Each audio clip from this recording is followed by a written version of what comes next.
Allez, aujourd'hui je vais juste revenir sur la semaine passée qui a été une semaine de charge, une semaine bloc de travail au niveau sportif pour moi. Donc pour rappeler le contexte, je suis partie à La Palma dans le cadre de la Transvulcania, donc qui est un trail de 25 km, enfin moi j'ai participé aux 25 km avec 2000 mètres de dénivelé. Et puis ensuite de ça, j'ai profité de prendre une semaine de vacances, des vacances à ma manière, pour m'entraîner et puis faire une semaine de charge. Alors aujourd'hui j'aimerais un peu parler justement de ces semaines de charge, expliquer le principe, pourquoi je le fais. Je rappelle juste, je ne suis pas scientifique, au contraire, je suis expérimentatrice et c'est ce que j'aime un petit peu dans mon approche. Donc dans ces partages, je profite juste de vous expliquer un petit peu la manière dont je conçois les choses et pourquoi je les fais. Si vous voulez des chaînes plus scientifiques, allez voir ailleurs. Voilà. donc, donc pour revenir, semaine de charge, donc pour savoir, je pratique le triathlon et le trail, et c'est un petit peu les deux types d'objectifs que j'ai sur ma saison à venir. Et du coup, en fait, je profite très régulièrement de faire comme ça des semaines blocs. Donc des semaines blocs, c'est des semaines où je vais m'entraîner de manière beaucoup plus intense et avec un volume d'entraînement beaucoup plus haut que d'habitude. Et du coup, c'est un volume qui n'a pas pour but d'être répété de semaine en semaine, mais vraiment de faire un espèce d'une charge justement bloc qui va permettre à mon organisme en fait de s'adapter un peu plus rapidement. Donc la semaine passée typiquement je me suis entraînée une trentaine d'heures sur 8 jours avec environ une centaine de kills à vélo, donc c'était pas énorme pour le vélo, une centaine de presque 100 km en course à pied et puis voilà, quelques heures de natation par-ci par-là et puis un petit peu de renforcement musculaire. En fait, ce que je cherche quand on fait ça, c'est que je vais tout d'un coup soumettre mon corps à un stress qui est assez important et je profite de le faire en étant en vacances parce que j'ai un sommeil qui est bien meilleur que quand je travaille. Et en fait, vraiment pendant une semaine, hormis m'entraîner, et j'ai fait un peu de séance de piscine et de bouquinage et de méditation, j'ai rien d'autre à faire en guillemets. Donc ça veut dire que vraiment mon temps est dédié à ma récupération, ce qui me permet d'assimiler en fait un gros volume d'entraînement sur une semaine. Et ça c'est intéressant parce qu'en fait dans l'idée c'est, je prends un exemple. Si vous voulez être à l'aise pour courir 10 kills, c'est sûr que le jour où vous avez l'habitude de courir 20 kills, 10 kills ça paraît pas grand chose. Bah là en fait c'est un peu le même principe avec ces semaines blocs, c'est vraiment de se dire je soumets tout d'un coup mon organisme à une charge d'entraînement qui est beaucoup plus importante et du coup la charge usuelle devient beaucoup plus tolérable et assimilable pour mon organisme. Et du coup, ce qu'il faut juste penser, c'est il faut bien manager quand même cette semaine d'entraînement parce qu'il ne faut pas aller. Le but, c'est de se pousser dans ses limites, mais pas hors de ses limites, parce que le but, vraiment, c'est de créer une adaptation et pas une désadaptation et une blessure. Donc, après, la chose qui est importante, c'est vraiment aussi d'être hyper à l'écoute de son corps dans ces moments-là. Donc, est-ce qu'on sent tout d'un coup des signes de fatigue ou des douleurs ou des choses comme ça? Et puis moi, typiquement, voilà, mon focus dans ces moments-là, c'est sommeil, alimentation. Je sais que je dois vraiment manger assez.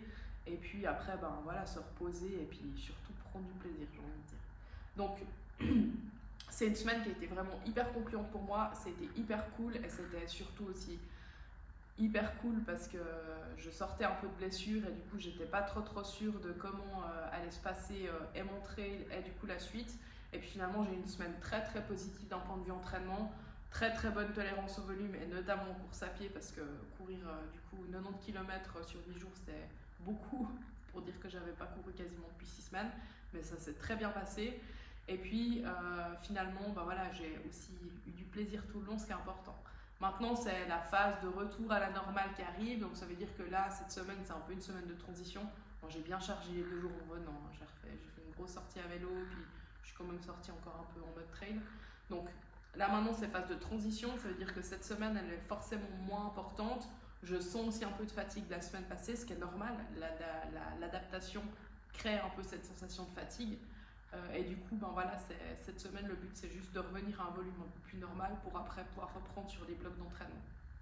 Donc après, pour ce qui va suivre un petit peu juste dans ma saison, donc là, le prochain objectif qui va arriver en termes de course, ça va être l'Ironman de Thun, qui sera le 7 juillet, ce qui veut dire que là, sur les prochaines semaines, le but c'est juste de faire en fait, j'ai besoin de faire du volume à vélo, de faire du dénivelé à vélo, de remonter justement gentiment mon volume de course à pied pour être vraiment à l'aise sur le marathon et puis de nager régulièrement. Et puis du coup, la course à pied, elle va se partager un peu entre la course sur route et du trail, étant donné que mon objectif principal reste quand même la préparation de la Torix 100 qui sera en septembre. Et du coup, ben voilà, je manage un petit peu les deux en même temps. De ce côté-là aussi, ce qui est assez intéressant de dire, c'est je me rends compte de plus en plus à quel point c'est un énorme avantage d'être polyvalent dans le sport. Ce que je veux dire par là, c'est que en fait, il y a un phénomène qui est hyper intéressant, qui est un phénomène plutôt médical, mais que moi je transpose beaucoup dans le sport, c'est le phénomène d'accoutumance. Ça veut dire que votre corps, tout ce que vous faites de manière répétée, il s'y habitue et puis il perd un petit peu sa sensibilité. Et donc, c'est comme si vous deviez en faire toujours plus pour créer de l'adaptation. C'est normal, d'accord? Donc ça, si vous faites seulement un sport, vous allez finir par devoir vous retrouver à vous taper des 200 kg de course à pied par semaine parce qu'en fait, vous devez créer vraiment cette stimulation sur l'organisme pour avoir la progression. Alors que finalement, quand vous avez plusieurs activités, on voit qu'en faisant du coup, par exemple, la course à pied, du trail, c'est quand même pas du tout pareil comme discipline, même si on court sur les deux, du vélo, de la natation, du renforcement, moi je me rends vraiment compte que je fais des gains assez intéressants, qui sont des gains croisés en fait entre les sports. J'en ai parlé l'autre fois dans ma vidéo, mais c'est bête, mais le fait de travailler les plaquettes en natation, je l'ai beaucoup senti quand j'ai dû utiliser mes bâtons pendant le trail. Donc il y a vraiment comme ça des fois des choses où vous arrivez à transposer, ou typiquement le fait de faire des sorties très longues à vélo est un énorme avantage pour préparer la longue distance en course à pied sans se blesser en devant cumuler du volume. Donc il y a vraiment des choses comme ça que vous pouvez utiliser et qui permettent déjà on va dire, s'ennuyer moins rapidement, ou en tout cas d'être moins, d'avoir un risque un peu de ras-le-bol parce que vous faites une seule activité tout le temps. En tout cas, moi je sais que c'est le cas quand j'étais à Maurice en février et que j'ai fait vraiment une grosse charge de course à pied. À la fin, j'en avais un peu marre de faire que courir. J'ai nagé aussi, mais j'avais pas de vélo et je sais que pour moi ça finissait par être long. Donc il y a vraiment un énorme avantage aussi à pouvoir croiser les activités parce que c'est stimulant, que finalement vous faites des gains croisés et que vous avez besoin de moins de volume relatif pour progresser. Donc voilà un petit peu. Je pense que c'est tout pour aujourd'hui. Je profite en tout cas de la reprise du beau temps et puis je ferai des feedbacks réguliers sur ma préparation vu que la saison s'annonce très très intéressante. Voilà, bonne soirée à tous.